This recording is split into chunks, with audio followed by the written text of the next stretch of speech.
Dentro de la narrativa actual en español, se asiste a la emergencia de temáticas olvidadas y tabuizadas en lo social que hallan en el contexto de la reivindicación feminista su mejor oportunidad para el testimonio individual y la crítica colectiva. En el caso de esta comunicación nos referimos a los abusos sexuales cometidos contra niñas y adolescentes. Como decimos, el marco en que se inserta dicha problemática está caracterizado por el reclamo del fin de las agresiones sexuales a mujeres. Además, en lo que respecta al tema que aquí se tratará, se debe tener en cuenta una nueva concepción social hacia delitos como estos, atravesada por una mayor sensibilización hacia los derechos de la infancia y la adolescencia y hacia los efectos adversos causados por el trauma posterior al abuso, fundamentalmente en lo relacionado con la salud mental. Por ende, una temática como esta suscita el interés de determinado público lector, comprometido y deseoso de conocer testimonios de violencia sexual en la medida en que comprende o quiere comprender una Weltanschauung antes invisibilizada.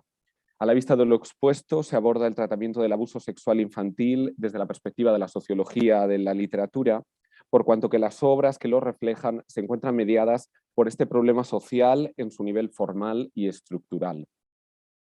En este sentido, se analizarán dos novelas cortas o nouvelles procedentes de cada una de las dos orillas del español.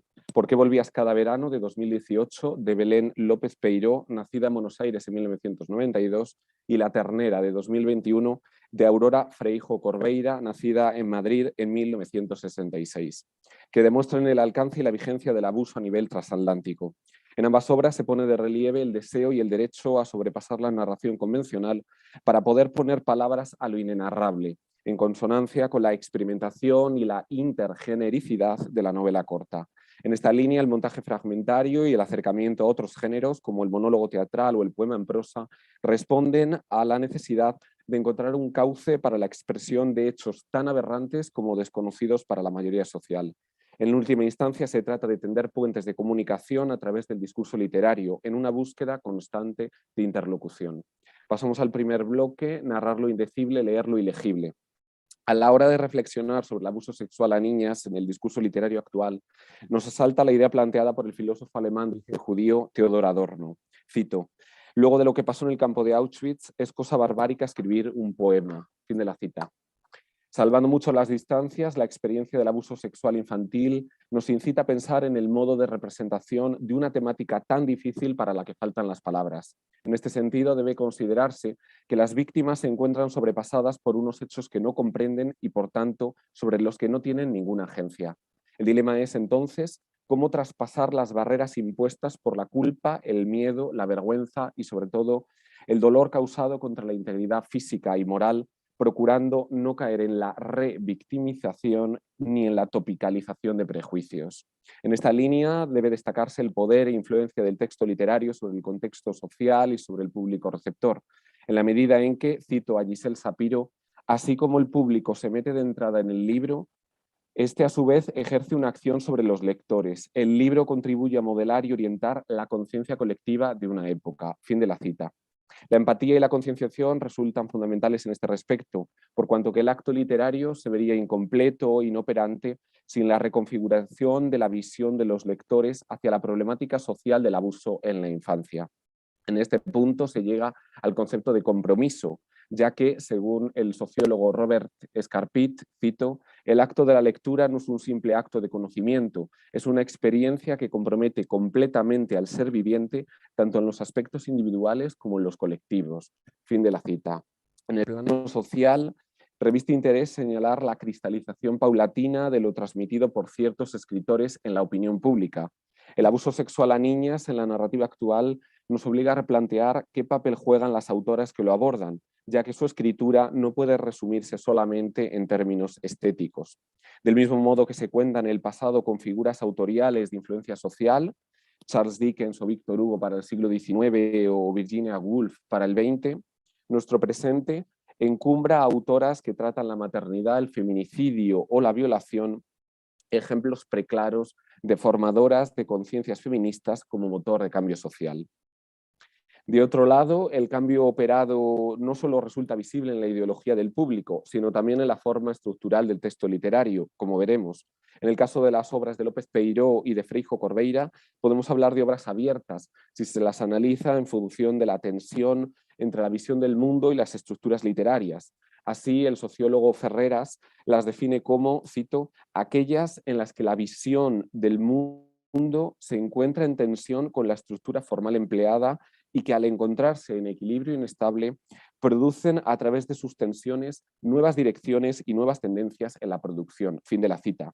En este punto resulta útil el concepto de repertorio propio de la teoría de los polisistemas de Eben Zohar, definido como el conjunto de las leyes y de los modelos que gobiernan la producción de los textos, de modo que dentro de ellos se distingue entre elementos disponibles, usados con relativa frecuencia por los autores, y elementos accesibles, nunca o muy poco usados. Para el caso que nos ocupa, tanto López Peiró como Freixo Corbeira emplean elementos accesibles en una línea narrativa claramente innovadora. Entre ellos se pueden citar la disolución de la trama narrativa, el fragmentarismo, la polifonía, el perspectivismo, la reflexión metalingüística y la mezcla de géneros, con la crónica y la no ficción en el caso de Por qué volvías cada verano y con la poesía en el de La ternera. Paso ya a la primera obra de Belén López Peiró, de 2018, publicada en la Argentina en ese año por Madreselva y en España en 2020 por Las Afueras. Es producto de un taller literario impartido en Buenos Aires por Gabriela Cabezón Cámara, en la que plasma los abusos sexuales cometidos por su tío materno durante su adolescencia. Calificada en su país como todo un fenómeno literario, social y político, se trata de una obra polifónica y de montaje fracturado que ha logrado traspasar las fronteras de lo puramente estético. Un ejemplo preclaro es cómo la actriz Thelma Fardín, conocida tanto en España como en la Argentina por su participación en series juveniles como Patito Feo, 2007-2008, se atrevió a denunciar la violación cometida por el también actor Juan D'Artés después de haber leído la obra, lo que ya nos informa de su poder de cambio social. En ¿Por qué volvías cada verano? Reviste interés, en primer lugar, destacar sus paratextos. En su edición española, la foto de cubierta en blanco y negro retrata a la autora sentada de manera poco convencional y con la mirada fija en el lector, anticipando así el carácter testimonial, disruptivo y sincero de su mensaje. Por su parte, el título lo constituye una pregunta retórica que a su vez inaugura el relato de los hechos. En el texto de la izquierda leemos el comienzo de la obra. ¿Y entonces? ¿Por qué volvías cada verano? ¿Te gusta sufrir? ¿Por qué no te quedabas en tu casa, allá en Capital, cagándote de calor? Ah, no, cierto que no podías, que no tenías a nadie para que te cuide, con más razón. Encima de que te ayudamos, de que te dimos una familia, nos hiciste esto. Los reproches de su tía materna ante las acusaciones de abuso hacia su marido, miembro de la fuerza policial, se suman a multitud de voces a lo largo del texto que permitieron directa o indirectamente que se produjeran reiteradas agresiones sexuales. Su prima, su abogado, su madre, su tío agresor, su pediatra, la madre de su exnovio, su hermano, vecinos del pueblo, su psicóloga, el fiscal de la causa y, por supuesto, ella misma. De esta forma, la denuncia presentada suscita reacciones muy heterogéneas en su entorno, permitiendo, cito a Peyer y Oberti, la conformación de una polifonía de voces que habilita tanto el desplazamiento subjetivo de la autora narradora como una redistribución más justa de la vergüenza. Fin de la cita. Queda claro que la responsabilidad y, por tanto, la culpa no recae en la víctima, sino en todo un entramado patriarcal que a distintos niveles, legal, médico, judicial, social y simbólico, ha consentido el abuso. Además de los textos monologados que exponen los distintos testimonios, encontramos textos escritos del proceso judicial, desde declaraciones de testigos hasta informes periciales realizados a la víctima y a su victimario.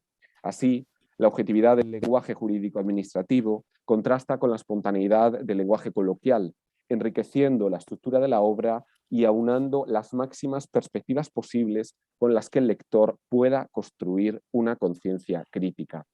Con todo, pese a que cito a los psicólogos Echeburúa y de Corral, pese a que los juicios largos, las testificaciones reiteradas y los testimonios puestos en entredicho supongan una victimización secundaria y ofrezcan un peor pronóstico de recuperación para las víctimas, fin de la cita, pese a eso, se subraya la fuerza de la escritura como terapia sanadora, no solo para superar lo ocurrido, sino también para recolocar la posición del agresor con respecto a ella misma.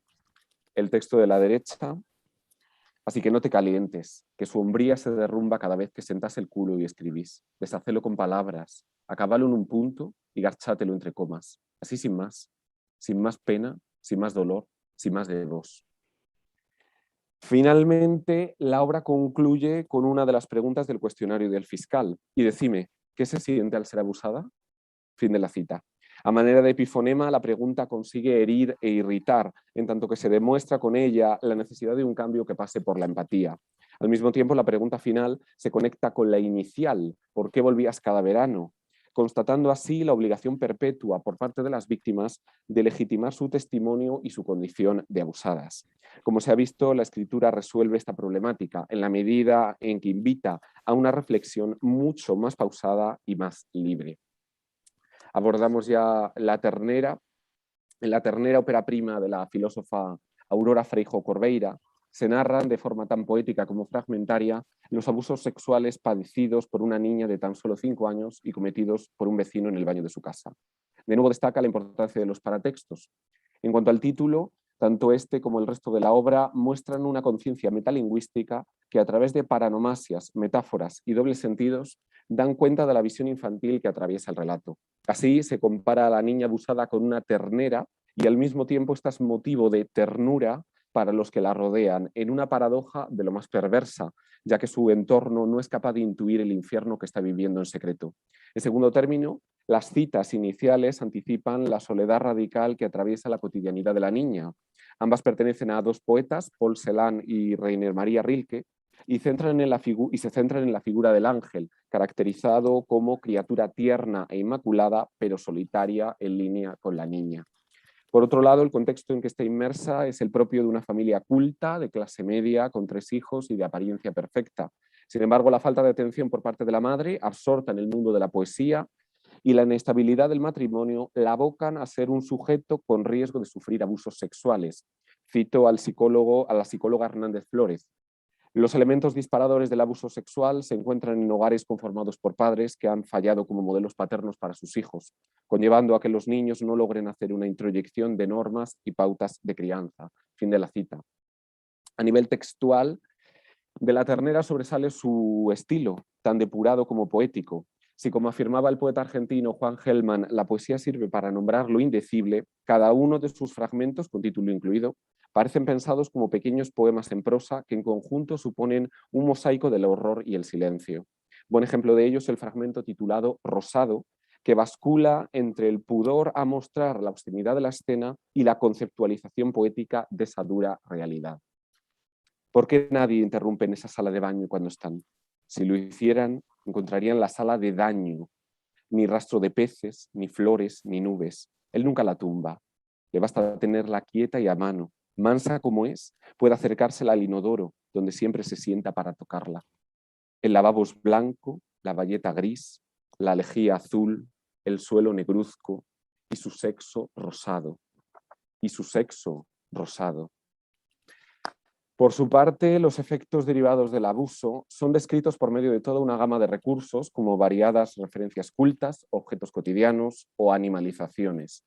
En este último caso, la niña llega a ser comparada con una liebre, un gorrión, una gacela o una galga por parte de su madre. Contrasta así el silencio impuesto por el trauma, que le impide nombrar lo que la rodea, con la construcción de un rico bestiario con que nombrarla sin reparar en su tormento. En la misma línea están las referencias culturales de la madre, cuyo papel se resume en proveer a su hija de un extenso acervo cultural opacando su dolor. Entre estas se hallan ejemplos de la literatura y el cine, por ejemplo, Las criadas de Genet o El manantial de la doncella de Bergman, la pintura, como la Madonna de Port Gigat de Dalí o el Saturno devorando a su hijo de Goya, o la música, el poema sinfónico Una noche en el monte pelado de Mussorgsky o el ballet El cascanueces de Tchaikovsky.